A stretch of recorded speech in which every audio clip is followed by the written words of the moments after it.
मंच पर आसीन हमारे राजपुर विधानसभा के लोकप्रिय विधायक आदरणीय खजानदास जी, रायपुर विधानसभा के लोकप्रिय विधायक उमेश शर्मा काऊ जी, कैंट विधानसभा की लोकप्रिय विधायक श्रीमती सविता कपूर जी, भारतीय मानक ब्यूरो के director Shri Saurabh Tiwari ji, brigadier KG. बहल जी, दुर्गेश पंत जी और सभी यहाँ पर आए हुए हमारे पंकज जी समेत सभी उपभोक्ता संघों से, उद्योग समूह से, व्यापार समूह से आए हुए सभी प्रतिनिधिगण, सभी अधिकारीगण, सभी अतिथिगण, मैं आप सभी का आज इस अवसर पर यहाँ पर हृदय से आप सबका स्वागत करता हूँ, आप सबका अभिनंदन करता हूँ।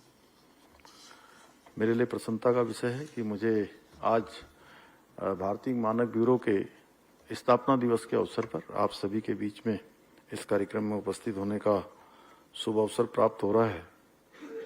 भाइयों बहनों, भारतीय मानक ब्यूरो पिछले 79 वर्षों से देश में गुणवत्ता, विश्वसनीयता, उपभोक्ता संरक्षण की दिशा में निरंतर कार्य करते हुए गुणवत्ता ही पहचान के मंत्र को साकार कर रहा है।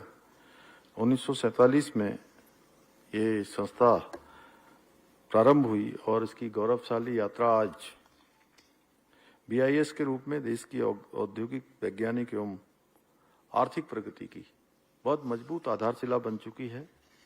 मानकीकरण, प्रमाणीकरण, गुणवत्ता परीक्षण के माध्यम से BIS न केवल उद्योगों को वैश्विक प्रतिस्पर्धा के योग्य बना रहा है, बल्कि आम नागरिकों के जीवन में भी सुरक्षा, भरोसे और संतुष्टि के भाव को मजबूत कर रहा है।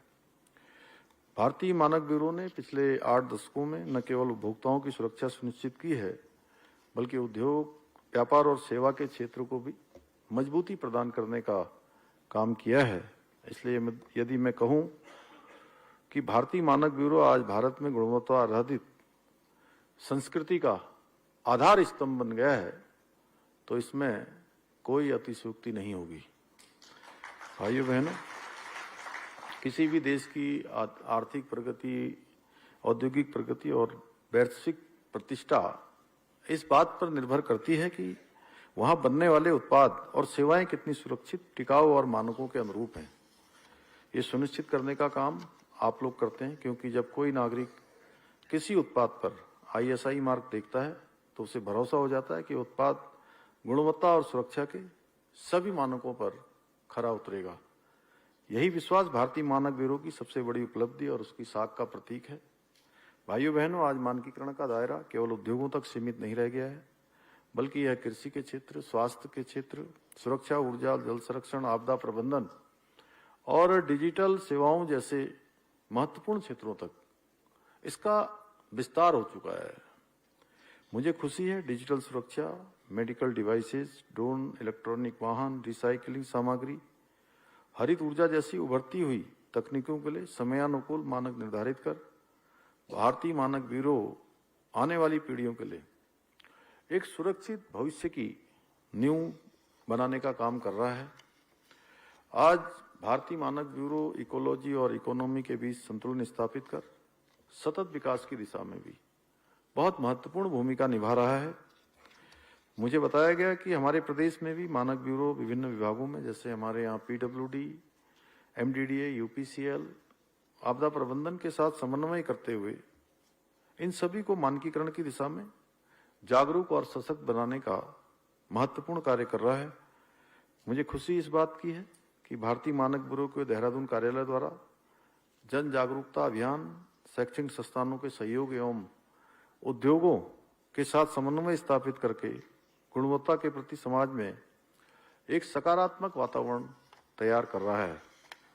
भाइयों बहनों, आज आदरणीय प्रधानमंत्री श्री नरेंद्र मोदी जी के दूरदर्शी नेतृत्व में आत्मनिर्भर भारत, मेक इन इंडिया जैसे संकल्प केवल नारे नहीं, बल्कि देश की आर्थिक, औद्योगिक और तकनीकी प्रगति के मजबूत आधार स्तंभ बन चुके हैं। आदरणीय प्रधानमंत्री जी का स्पष्ट विजन है कि भारतीय उत्पाद विश्व में गुणवत्ता का मानदंड बने। इस लक्ष्य की प्राप्ति में आप लोगों की भूमिका महत्वपूर्ण है। हमारे प्रदेश की सरकार भी अपने स्थानीय और पारंपरिक उत्पादों में, जैसे हस्तशिल्प, जैविक कृषि उत्पाद, औषधि, जड़ी बूटियां, स्थानीय खाद्य उत्पादों के लिए उच्च गुणवत्ता वाले मानक स्थापित करने की दिशा में भी निरंतर कार्य कर रही है। वहीं हम हाउस ऑफ हिमालयाज ब्रांड के माध्यम से एक एम्ब्रेला ब्रांड बनाकर हमारे जो स्थानीय उत्पाद हैं उन सभी को विश्व स्तरीय पहचान दिलाने की दिशा में भी महत्वपूर्ण काम कर रहे हैं। और इसमें भी सबसे महत्वपूर्ण है कि हमारी मातृशक्ति महिलाओं के द्वारा जो उत्पाद बनाए जा रहे हैं उनकी पहचान बढ़ने के साथ उनकी मांग भी बहुत तेजी से बढ़ रही है।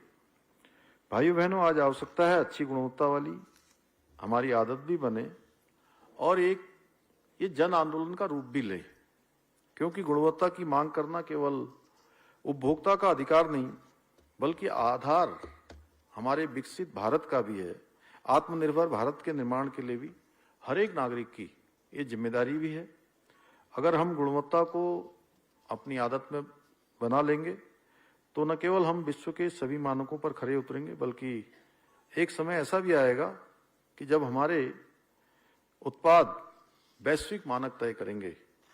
मुझे पूरा विश्वास है कि भारतीय मानक bureau one nation one standard की नीति के साथ हमारे देश को वैश्विक मानकों की दौड़ में शीर्ष पर ले जाने पर अपना योगदान देता रहेगा। और हम सभी मिलकर आदरणीय मोदी जी के 2047 तक भारत को विकसित बनाने का जो उनका संकल्प है उस संकल्प में अपना योगदान देंगे और अवश्य रूप से हम इसमें सफल होंगे। आज भारतीय मानक ब्यूरो द्वारा वैज्ञानिक चेतना को भी मजबूत बनाने के लिए उसको विकास, व्यवहारिक उपयोगिता को समाहित करने की भी आवश्यकता को रेखांकित किया गया है। अतः मैं कुछ तथ्यों से भी आपको सबको अवगत कराना चाहता हूं कि पहली बार राज्य में विज्ञान एवं प्रौद्योगिकी एवं नवाचार नीति STIP 2025 लागू की गई है। पहली बार राज्य के 13 जनपदों के 95 ब्लॉकों में 180 स्टेम विज्ञान, तकनीकी, इंजीनियरिंग एवं गणित आधारित प्रयोगशालाएं स्थापित की जा चुकी हैं। पहली बार राज्य के सभी जनपदों में ब्लॉकों में science and technology premier league का आयोजन किया जा रहा है जिसमें सैकड़ों छात्र लाभान्वित हो रहे हैं। पहली बार राज्य के सभी 13 जनपदों में प्रत्येक जनपद में एक लैब ऑन व्हील्स इसकी शुरुआत की जा चुकी है। पहली बार राज्य के विभिन्न विश्वविद्यालयों एवं अन्य केंद्रों में 60 पेटेंट सूचना केंद्र यानी पेटेंट इंफॉर्मेशन सेंटर स्थापित किए जा चुके हैं। पहली बार राज्य में महिलाओं के लिए समर्पित C4 STEM कार्यक्रम प्रारंभ किया गया है जिसके माध्यम से सैकड़ों महिलाएं आज लाभान्वित हो रही हैं। पहली बार सीमांत जनपदों के लिए विज्ञान प्रौद्योगिकी आधारित सीमांत क्षेत्र विकास परिषद का गठन किया गया है। पहली बार हिमालय राज्यों से उत्तराखंड राज्य के समन्वय हेतु एक उच्च स्तरीय समिति का गठन किया गया है जो सभी हिमालय राज्यों से मिलजुल कर वहां की चुनौतियों से वाकिफ होकर समन्वय का काम मिलजुल कर करेंगे।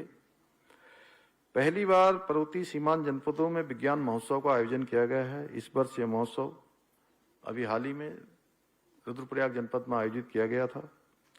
पहली बार राज्य सरकार ने सभी जनपदों में विज्ञान प्रौद्योगिकी एवं नवाचार केंद्रों की स्थापना हेतु बजट आवंटित किया है।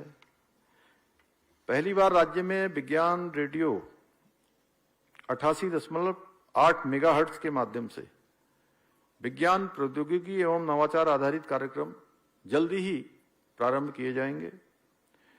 पहली बार देहरादून में देश की 5वीं साइंस सिटी के निर्माण को उल्लेखनीय गति मिली है।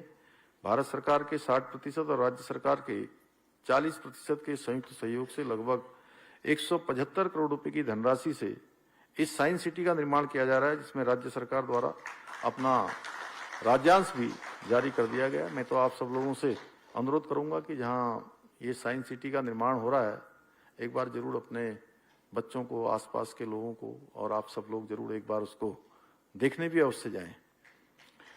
पहली बार राज्य में विज्ञान रेडियो 88.8 मेगाहर्ट्ज की स्वीकृति प्राप्त हुई है।